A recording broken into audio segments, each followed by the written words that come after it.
नमस्कार दोस्तों, स्वागत है आप सभी का आपके अपनी YouTube channel learner bye R K पे। दोस्तों, आज के इस वीडियो में हम लोग पढ़ने वाले हैं सामान्य ज्ञान से टॉप 50 क्वेश्चंस। तो चलिए बिना समय बिताए वीडियो की शुरुआत करते हैं। फर्स्ट क्वेश्चन है हम लोगों का, कांच के प्रिज्म से गुजरने पर श्वेत प्रकाश के किस रंग का विचलन सबसे अधिक होता है? तो इसका राइट आंसर होगा ऑप्शन ए, बैंगनी रंग का। विचलन का अर्थ होता है मुड़ना। जब श्वेत प्रकाश कांच के प्रिज्म से गुजरता है तो वह 7 रंगों में विभाजित हो जाता है। इस प्रक्रिया को प्रकाश का विक्षेपण यानी डिस्पर्शन ऑफ लाइट कहते हैं।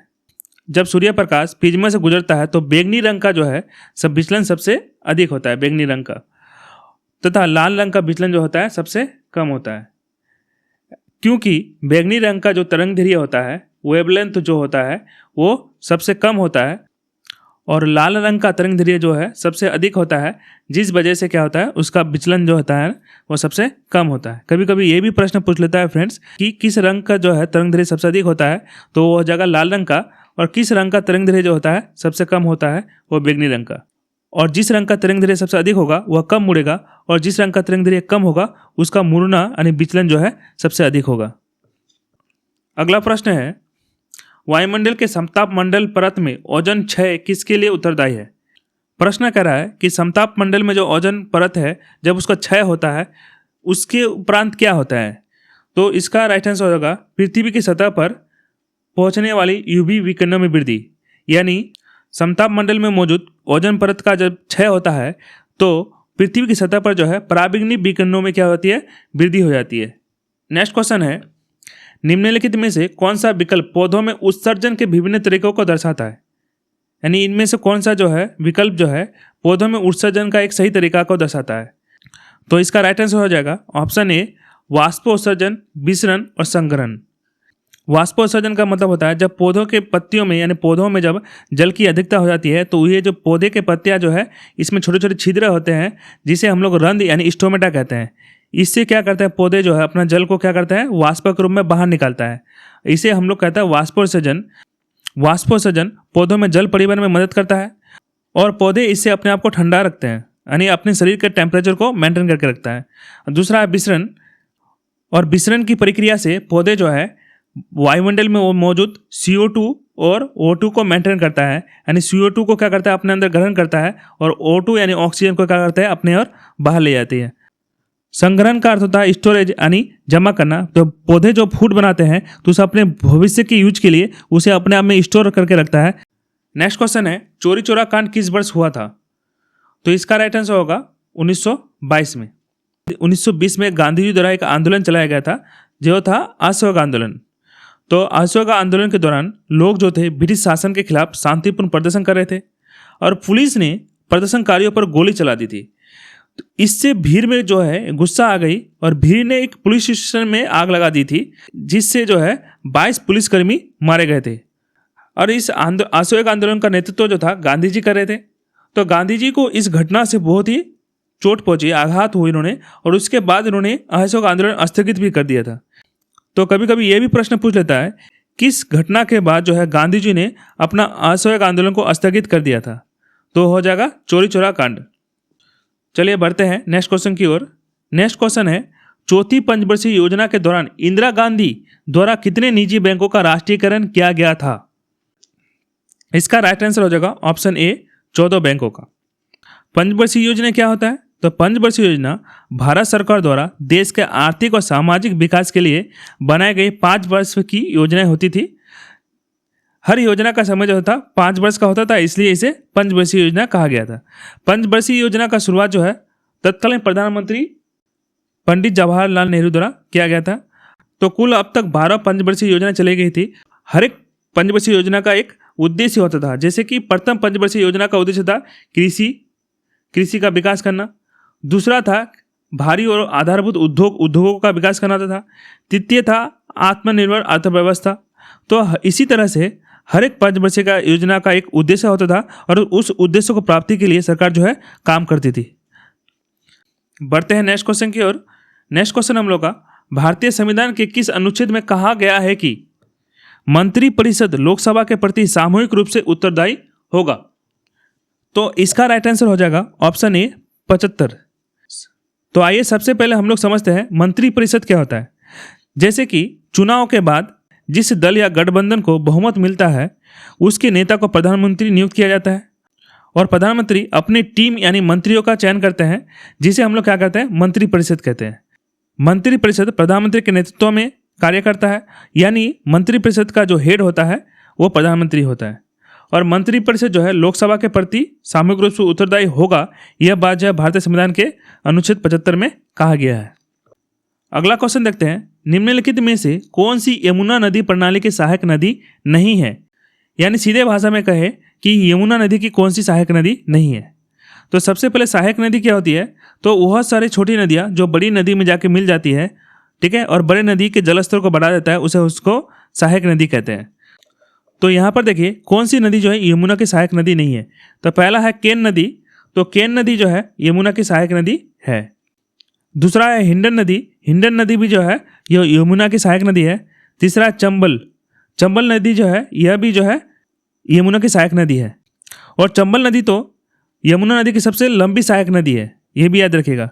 तो इसका राइट आंसर हो जाएगा ऑप्शन डी, चिनाब नदी जो है यमुना की सहायक नदी नहीं है। यह चिनाब नदी जो है यह सिंधु नदी का सहायक नदी है। बढ़ते हैं नेक्स्ट क्वेश्चन की ओर। नेक्स्ट क्वेश्चन है हम लोगों का, कौन सा वेद गाया जा सकने वाले ऋचाओं का संकलन है जिसके पाठकर्ता को उद्गाता कहा जाता है और जिसे भारतीय संगीत का जनक माना जाता है। तो इसका राइट आंसर हो जाएगा ऑप्शन सी, सामवेद। यानी सामवेद को जो है भारतीय संगीत का जनक माना जाता है। इसको आसानी से याद रख सकते हैं, स से सामवेद और सौ से हो जाएगा संगीत। बात कहें अगर वेदों की, तो वेदों की संख्या कुल कितनी है, 4 वेद है, ऋग्वेद, यजुर्वेद, सामवेद और अथर्ववेद। ऋग्वेद जो है यह ऋचाओं का संकलन है जिसमें भगवान की स्तुति किया जाता है। यजुर्वेद जो है यह यज्ञ और हवन से संबंधित है और अथर्ववेद जो है यह दैनिक चिकित्सा या जादू टोना से संबंधित है। अगला प्रश्न है, 326 ईस्वी पूर्व झेलम नदी के तट पर कौन सा ऐतिहासिक युद्ध लड़ा गया था। तो इसका राइट आंसर होगा ऑप्शन बी, सिकंदर बनाम पोरस का युद्ध। नेक्स्ट है, तंजावुर का विद्युतेश्वर मंदिर किस देवता को समर्पित है। विद्युतेश्वर मंदिर जो है फ्रेंड्स ये तमिलनाडु में स्थित है। यह मंदिर जो है भगवान शिव को समर्पित है। नेक्स्ट क्वेश्चन है, किस मुगल बादशाह को जिंदा पीर की उपाधि दी गई थी। तो इसका राइट आंसर होगा औरंगजेब। औरंगजेब को जो है जिंदा पीर कहा जाता है। पहला मुगल बादशाह था बाबर, उसके बाद उसका बेटा हुआ हुमायूं, हुमायूं का बेटा अकबर, अकबर का बेटा जहांगीर, जहांगीर का बेटा हुआ शाहजहां और शाहजहां का बेटा था औरंगजेब। और इस तरह से औरंगजेब जो है ये छठा जो है मुगल बादशाह था जिसे जिंदा पीर कहा जाता था। नेक्स्ट क्वेश्चन है, भारत में 1613 ईस्वी में अंग्रेजों ने अपनी पहली अस्थायी फैक्ट्री कहाँ स्थापित की थी। इसका राइट आंसर हो जाएगा ऑप्शन डी, सूरत में। तो अंग्रेजों ने अपनी पहली फैक्ट्री जो है सूरत में 1613 ईस्वी में स्थापित की थी फ्रेंड्स। लेकिन इससे पहले जो था अंग्रेजों ने ईस्ट इंडिया कंपनी 1608 में प्रयास किया था, ठीक है, भारत में फैक्ट्री खोलने का। लेकिन उस समय जो था पुर्तगालियों का दबदबा था, तो जिस वजह से अंग्रेज जो है इसमें सफल नहीं हुआ था। और अंग्रेजों ने जब स्वाली के युद्ध में पुर्तगालियों को हराया, उसके बाद से अंग्रेजों के लिए भारत में जो है रास्ता पूरा साफ हो गया और 1613 ईस्वी में उन्होंने पहली फैक्ट्री जो है सूरत में स्थापित की थी। चलिए बढ़ते हैं नेक्स्ट क्वेश्चन की ओर। निम्नलिखित विकल्पों में से 1857 के विद्रोह का तत्कालिक कारण क्या था। तो 1857 के विद्रोह का तत्कालिक कारण था चर्बी वाले कारतूसों का प्रयोग। नेक्स्ट क्वेश्चन है, हीराकुंड बांध परियोजना किस नदी पर स्थित है। तो हीराकुंड बांध जो है यह महानदी पर स्थित है। और ये कहाँ पे है स्थित है यह डैम, तो उड़ीसा में स्थित है, ठीक है। नेक्स्ट क्वेश्चन है, अक्षांश और देशांतर के बारे में दी गई जानकारी के अनुसार दिए गए विकल्पों में से कौन सा कथन गलत है। तो इसका राइट आंसर हो जाएगा ऑप्शन ए, देशांतर कभी एक दूसरे को प्रतिशत नहीं करती है।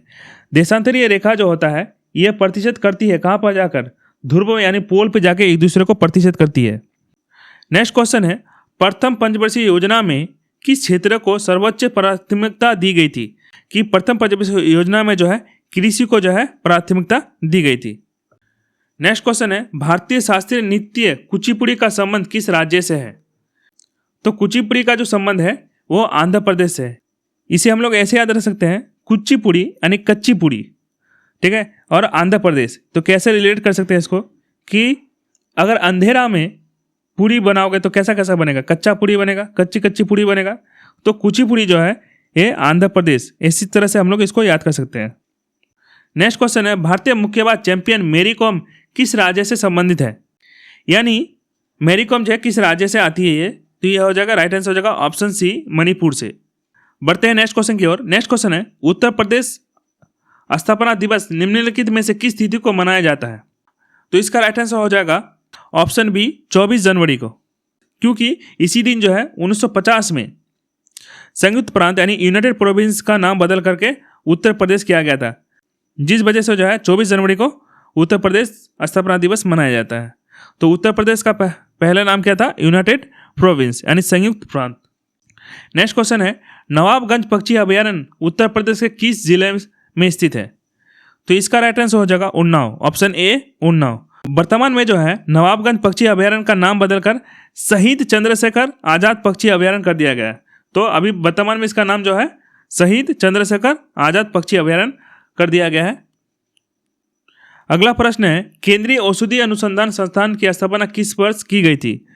तो केंद्रीय औषधि अनुसंधान संस्थान जो है इसकी स्थापना जो है 1951 में की गई थी और इसका मुख्यालय जो है वो लखनऊ में है। नेक्स्ट क्वेश्चन है, नरोडा परमाणु ऊर्जा संयंत्र निम्नलिखित में से किस जिले में स्थित है? ठीक है, नरोडा परमाणु ऊर्जा संयंत्र जो उत्तर प्रदेश में स्थित है, लेकिन उत्तर प्रदेश के किस जिले में? तो ये इसका राइट आंसर हो जाएगा ऑप्शन ए, बुंदेलशहर में। नेक्स्ट क्वेश्चन है, जुलाई 2025 में सुधांशु शुक्ला को अंतर्राष्ट्रीय अंतरिक्ष स्टेशन ले जाने वाले मिशन का नाम क्या था? तो इसका राइट आंसर हो जाएगा option C, axiom. Next question है फ्रेंड, किस संविधान संशोधन अधिनियम द्वारा मतदान करने की न्यूनतम आयु को 21 वर्ष से घटाकर 18 वर्ष कर दिया गया था? यानी वोट देने का जो उम्र था वो 21 वर्ष से घटाकर 18 वर्ष कर दिया गया था। तो इसका राइट आंसर हो जाएगा ऑप्शन बी, 61वां संविधान संशोधन द्वारा जो मतदान करने की आयु था वो 21 वर्ष से घटाकर 18 वर्ष कर दिया गया था। नेक्स्ट क्वेश्चन है, भारतीय संविधान के किस अनुच्छेद के तहत जीवन का अधिकार और व्यक्तिगत स्वतंत्रता का अधिकार सुनिश्चित किया गया है? तो इसका राइट आंसर हो जाएगा ऑप्शन सी, अनुच्छेद 21 के अनुसार। नेक्स्ट क्वेश्चन है, भारतीय संविधान के प्रस्तावना में समाजवादी और पंथ निरपेक्ष शब्द किस संविधान संशोधन अधिनियम द्वारा जोड़े गए थे? यानी समाजवादी शब्द और पंथ निरपेक्ष शब्द जो है भारतीय संविधान के प्रस्तावना में किस संविधान संशोधन द्वारा जोड़ा गया था? इसका राइट आंसर हो जाएगा ऑप्शन बी, 42वां संविधान संशोधन। और 42वां संविधान संशोधन को मिनी संविधान भी कहा जाता है, यह भी याद रखिएगा। नेक्स्ट क्वेश्चन है, योग दर्शन के प्रतिपादक कौन है? तो इसका राइट आंसर हो जाएगा योग दर्शन का जो प्रतिपादक थे वो थे पतंजलि। नेक्स्ट क्वेश्चन है, भारत के राष्ट्रपति को उनके पद की शपथ कौन दिलाता है? तो भारत के राष्ट्रपति को उनके शपथ जो है सर्वोच्च न्यायालय के मुख्य न्यायाधीश यानी सुप्रीम कोर्ट के जो चीफ जस्टिस होते हैं वो राष्ट्रपति को शपथ दिलाते हैं। अगर बात करें प्रधानमंत्री को शपथ कौन दिलाता है? तो प्रधानमंत्री को राष्ट्रपति शपथ दिलाते हैं, ठीक है। और बात करें सर्वोच्च न्यायालय के मुख्य न्यायाधीश को कौन शपथ दिलाता है? तो हो जाएगा राष्ट्रपति। और लोकसभा अध्यक्ष को कौन शपथ दिलाता है? तो इसका कोई शपथ नहीं होता है। और उपराष्ट्रपति को कौन शपथ दिलाता है? तो राष्ट्रपति दिलाते हैं। यानी प्रधानमंत्री को राष्ट्रपति, उपराष्ट्रपति को राष्ट्रपति, सर्वोच्च न्यायालय के मुख्य न्यायाधीश को राष्ट्रपति, और राष्ट्रपति को कौन दिलाते हैं? तो सर्वोच्च न्यायालय के मुख्य न्यायाधीश। अगला प्रश्न है, निम्नलिखित में से कौन सा भारतीय राज्य से कर्क रेखा नहीं गुजरती है? तो कर्क रेखा जो है भारत के 8 राज्य से गुजरती है, ठीक है। इसके लिए शॉर्ट ट्रिक है, मित्र पे गमछा झार। अब यहाँ पे प्रश्न कर रहा है कि भारत के किस राज्य से कर्क रेखा नहीं गुजरती है? तो गुजरात से गुजरता है, झारखंड से भी गुजरता है, त्रिपुरा से भी गुजरता है, किससे नहीं गुजरता है? तो उड़ीसा। इसका राइट आंसर हो जाएगा ऑप्शन डी। नेक्स्ट क्वेश्चन है, भारत की सबसे लंबी तट रेखा वाला राज्य कौन सा है? तो इसका राइट आंसर हो जाएगा ऑप्शन सी, गुजरात। बढ़ते हैं नेक्स्ट क्वेश्चन की ओर। नेक्स्ट क्वेश्चन है, भारत का सबसे ऊंचा पर्वत शिखर कौन सा है जो पूरी तरह से भारतीय क्षेत्र में स्थित है? Mount Everest. तो माउंट एवरेस्ट भारत में नहीं है, ये नेपाल में है। कंचनजंगा भी पूरी तरह से भारत में नहीं है, नेपाल में है। नंदा देवी, इसका राइट आंसर हो जाएगा ऑप्शन सी, नंदा देवी। अगला क्वेश्चन है, विश्व की सबसे लंबी नदी कौन सी है? नेक्स्ट क्वेश्चन है, विश्व की सबसे लंबी नदी कौन सी है जो अफ्रीका में बहती है? तो इसका राइट आंसर हो जाएगा ऑप्शन डी, नील नदी। नेक्स्ट क्वेश्चन है, ग्रहों के गति के नियम की खोज किसने की थी? तो इसका राइट आंसर हो जाएगा ऑप्शन बी, जॉनस कैप्लन ने। तो ग्रहों के गति के नियम का खोज किसने किया था? तो कैप्लन ने किया था। अगला प्रश्न है, ओजोन परत पृथ्वी के वायुमंडल के किस परत में पाई जाती है जो पराबैंगनी विकिरणों को अवशोषित करती है? तो इसका राइट आंसर हो जाएगा ऑप्शन बी, समताप मंडल। तो ओजोन परत किस मंडल में पाए जाते हैं? तो ये समताप मंडल में पाई जाती है। नेक्स्ट क्वेश्चन है फ्रेंड, किस युद्ध के बाद जो है भारत में मुगल राज की नींव पड़ी? तो भारत में जो मुगल राज की नींव पड़ी वो था पानीपत का प्रथम युद्ध। अब पानीपत का प्रथम युद्ध कब हुआ था? तो 1526 ईस्वी में। किसके किसके बीच? तो बाबर और इब्राहिम लोदी के बीच, जिसमें बाबर क्या हुआ था? विजय हुआ था, और तब से जो है भारत में मुगल राज की नींव पड़ी। नेक्स्ट क्वेश्चन है, उत्तरी अमेरिका और दक्षिण अमेरिका को जोड़ने वाली संकरी भूमि पट्टी को क्या कहा जाता है? तो इसका राइट हो जाएगा इस्थमस ऑफ पनामा, यानी पनामा नहर। तो उत्तरी अमेरिका और दक्षिण अमेरिका को जोड़ने वाली सक्रिय भूमि को पट्टी को क्या कहा जाता है? तो पनामा नहर। नेक्स्ट क्वेश्चन है, संयुक्त राष्ट्र संघ यूएनओ का मुख्यालय कहाँ स्थित है? न्यूयॉर्क, संयुक्त राज्य अमेरिका में।